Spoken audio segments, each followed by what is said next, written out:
Hi, I'm doctor Divya Reddy from Kondareddy dental hospital, Nellore. ఆ పాలపళ్ళు కానీ పుచ్చిపోతే dentist ని కలవటం అవసరమా అనే సందేహం చాలా మందిలో ఉంటుంది. పాలపళ్ళు పుచ్చిపోయిన తర్వాత ఇనిషియల్ స్టేజెస్ లో కానీ కలిస్తే అది పైన పొరల్లో ఎనామిల్ డెంటిన్ స్టేజ్ లోనే ఉంటే పుచ్చుగార జస్ట్ సింపుల్ ఫిల్లింగ్ తో సరిపోతుంది. అదే ఆ పుచ్చు పల్ప్ లోపల రక్త ప్రసరణ దాకా టచ్ అయితే కనుక, నర్వ్ సప్లై అవి టచ్ అయితే కనుక సివియర్ పెయిన్ వస్తుంది పేషెంట్ కి, బాబు కానీ పాపకు కానీ. సో వాళ్ళు మళ్ళీ పెయిన్ తో హెల్తీ డైట్ తీసుకోకుండా అవాయిడ్ చేస్తుంటారు. సేమ్ వే అండర్లైన్ యాప్సెస్ కానీ క్రియేట్ అయితే అండర్లైన్ పర్మనెంట్ టీత్ కి డ్యామేజ్ చేసే అవకాశం ఉంటుంది.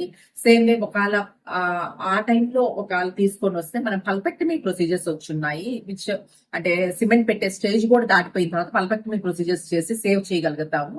ఆ స్టేజ్ కూడా దాటిపోయి వస్తే అనవసరంగా తీసేస్తాం పన్ను. తీసేసిన దాని వల్ల అండర్లైన్ ఉన్న పర్మనెంట్ టూత్ కి అది యాక్చువల్ గా ఒక ప్రైమరీ టూత్ అనేది దోవ చూపిస్తుంది కరెక్ట్ గా పొజిషన్ కి రావడానికి. దాన్ని అంటే మిస్గైడ్ అయ్యే అవకాశం ఉంది.